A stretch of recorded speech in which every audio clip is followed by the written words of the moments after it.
Graça e paz, amados irmãos. Eu sou grato a Deus por esta oportunidade. Quero ser rápido, breve e sucinto. Traz uma mensagem de Deus para a sua vida. Uma mensagem libertadora, transformadora. Amém? Vamos lá. Eu vou falar hoje um pouco sobre a verdade. O que está escrito lá em João 8,32. Conhecereis a verdade, e a verdade vos libertará. Vamos examinar esse trecho e, dentro do seu contexto, determinar certas verdades e retirar certas lições para a nossa vida espiritual, né? No que pode tanger a nossa salvação, a nossa convicção de fé. Amém? Vou abrir aqui a minha Bíblia. Em João, capítulo 8, versículo 30. Vamos começar do 30. Dizendo Jesus aquelas coisas, muitos creram nele. Jesus dizia, Jesus dizia aos judeus que criam nele: se vós permanecerdes na minha palavra, verdadeiramente sereis meus discípulos, e conhecereis a verdade, e a verdade vos libertará. Respondeu-lhe: somos descendência de Abraão, nunca servimos a ninguém. Como dizes tu, sereis livres? Respondeu-lhes Jesus: em verdade, verdade vos digo, todo aquele que comete pecado é servo do pecado. Amém? Esse é o texto de nossa análise hoje. Deus nos dá graça para compreender, em nome de Jesus. Amém. Amados, do capítulo 1 até esse capítulo 8, o conflito de Jesus entre os fariseus e todos os judeus por causa da sua natureza divina. João, ele escreve esse evangelho com o propósito de mostrar o único Deus verdadeiro. Ele quer mostrar que Jesus Cristo, ele é Deus e homem ao mesmo tempo, certo? Não é à toa que no capítulo 1 ele vai descrever o verbo encarnado, a luz que ilumina todos os homens. Aí o próprio João Batista dá testemunho que ele é o Cordeiro que tira o pecado do mundo. E depois o próprio Jesus diz que que a obra dele será como a serpente foi levantada no deserto, para todo aquele que olhar para ele seja curado, seja salvo. E essa seria a obra redentora do Cristo, do Messias. E ele vai dizer que ele é o pão vivo que desceu do céu no capítulo 6, certo? E ele vai dizer aqui no capítulo 8 que ele é a luz do mundo, e quem anda nele não andará mais em trevas, certo? Mas terá a luz da vida. Então, dentro desse contexto, do conteúdo do que está sendo debatido entre Jesus e os fariseus é esse. Os fariseus e os judeus que creram nele estavam crendo em Jesus por causa dos sinais que Jesus fazia, multiplicação de pão, a cura do pessoal, dos cegos, certo? Então a gente precisa ter essa noção aqui do que realmente está acontecendo aqui com eles. Então Jesus diz, dizendo ele essas coisas, muitos creram nele. Versículo 30. No versículo 30, ele encerra o discurso de Jesus sobre a sua missão, que Jesus vai iniciar dizendo que ele é a luz do mundo, como eu tinha mencionado, e que os fariseus vão dizer que o testemunho de Jesus era falso, porque Jesus estava testemunhando e testificando de si mesmo. E Jesus vai rebater esse argumento dizendo: olha, eu não testifico só eu não. Deus que me enviou, Deus Pai, ele também testifica, certo? Eu e o Pai somos um. Ele testifica de mim e eu dele. Muito simples. Então Jesus vai dizer que ele faz aquilo que agrada ao seu Pai, que agrada a Deus. Então aqui Jesus, depois desse discurso, Jesus começa a conversar com os fariseus que tinham crido nele, sabendo que ele era o enviado de Deus, o Messias, sabendo que ele era a luz do mundo. Aí aqui que vai começar a discussão e vários parangolês.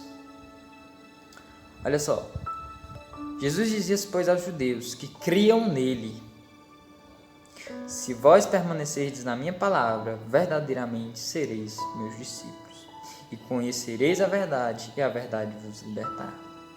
Ou seja, Jesus está dizendo para aqueles que creram nele: olha, se vocês quiserem ser meus discípulos, vocês têm que permanecer na minha palavra. É o que ele vai discutir lá no capítulo 6, sobre ele ser o pão da vida e sobre a gente se alimentar dele, certo?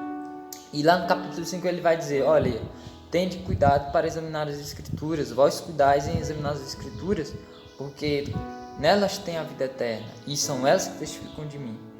Ou seja, Jesus Cristo está remetendo a ele a um estudo profundo das escrituras, remetendo a eles a volta de rever os seus conceitos hermenêuticos. E ele vai acrescentar: se vocês estudarem a palavra, se manterem tudo que eu tenho vos ensinado, baseado nas escrituras, das leis, dos salmos e dos profetas, e vocês conhecerão a verdade, e conhecereis a verdade, e a verdade vos libertará. E qual é a verdade? 3 aspectos da verdade que Jesus vai mencionar em todo o seu evangelho: que ele é o Filho de Deus, Deus homem, verdadeiramente Deus, verdadeiro homem. Outra, que ele é o sacrifício de Deus para redimir o pecado de todo aquele que nele crê.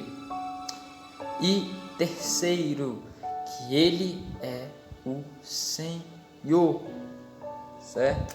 E que ele é a própria verdade. Ele é o que dá sentido à vida.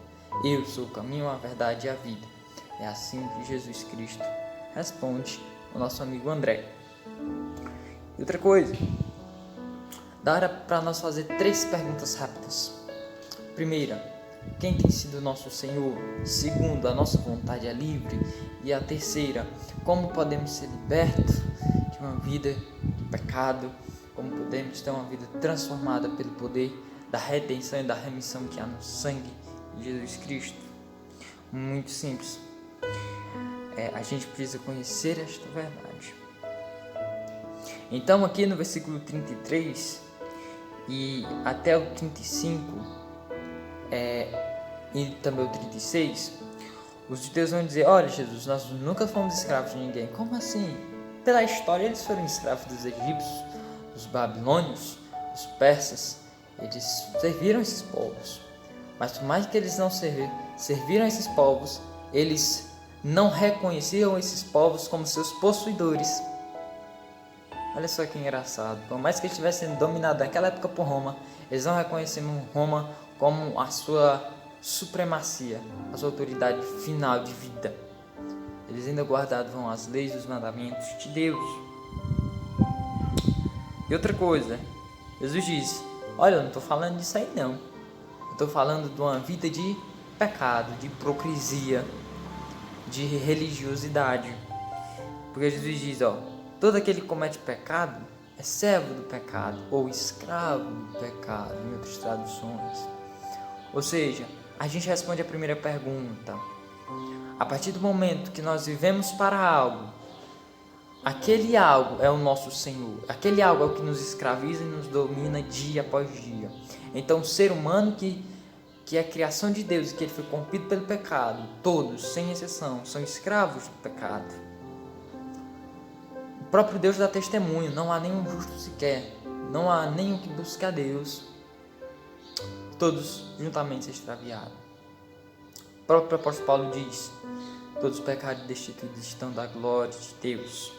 O apóstolo Paulo, dando testemunho da natureza pecaminosa dele, ele diz: o bem que eu quero fazer, esse não faço, mas o mal que eu não quero, esse sim, acabo cometendo.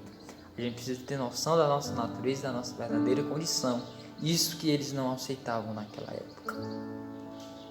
Agora outra pergunta: quem tem sido o seu Senhor? Os judeus tinham como seu Senhor a sua religião, as suas crenças, os seus misticismos.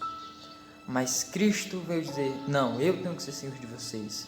Vocês querem ser libertos de uma vida de pecado, eu tenho que ser o Senhor de vocês.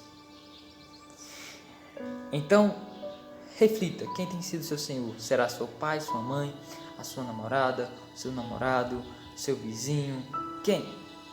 Seus amigos, sua roda de conversa, sua rede social, sua Netflix? Quem tem sido seu Senhor? Quem tem me dominado todo esse tempo? Quer ser liberto dessas coisas? Vamos responder a terceira pergunta. Qual é essa verdade? E o que é essa verdade que nos liberta? A verdade de que Jesus é o Senhor, Rei dos Reis e Senhor dos Senhores, e que Ele morreu e ressuscitou no terceiro dia para nos redimir do pecado, para nos dar a vida eterna. Porque quando olhamos para Ele, podemos ver a consequência de todos os nossos pecados e também vemos o amor de Deus e também a sua justiça sendo manifestado, e pela fé somos justificados em Deus. Então eles começam a dizer, então o próprio Jesus respondendo isso, ele diz: ora, o servo não fica para sempre em casa, mas o filho fica para sempre. Se pois o filho vos libertar, verdadeiramente sereis livres. Jesus quer libertar você. Entenda isso. É só Jesus Cristo, é só o Filho que pode lhe libertar da vida de pecado, de escravidão, de sofrimento, de angústia. Só Ele. Então, aqueles judeus, e o próprio Jesus diz: vocês não creem em mim, porque se vocês crescem em mim, vocês se permaneceriam nas minhas doutrinas, nas minhas palavras, mas vocês querem ser justificados pelas próprias obras e pelas vossas próprias forças e vontades.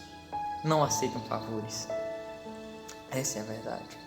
A gente precisa ter em mente aqui, deixar de ser fariseu e judeus e ter em mente que a nossa vida deve ser orientada por Cristo.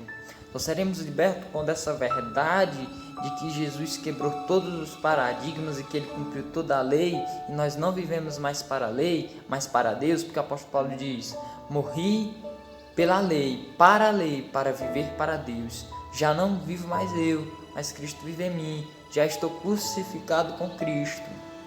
Ora, a lei não atinge quem é morto, mas quem é vivo. Ou seja, se com Cristo morremos, como o apóstolo Paulo diz, com Ele ressuscitaremos, com glória. Por isso que a lei não tem mais poder sobre o cristão, porque estamos mortos para ela. Em Cristo estamos mortos para ela. Mas no grande dia seremos ressuscitados com glória, assim como Ele ressuscitou, e seremos como Ele. E essa é a palavra de Deus. Conheça essa verdade. Onde você pode encontrar essa verdade? Nas Escrituras. Examinais as Escrituras, pois nelas vós cuidais ter a vida eterna, e são elas que testificam de mim. Então conheça as Escrituras, conheça esta verdade, e a sua vida será transformada. Amém? Esta é a mensagem de Deus para a sua vida. Curta esse vídeo, compartilhe se você gostou. Amém?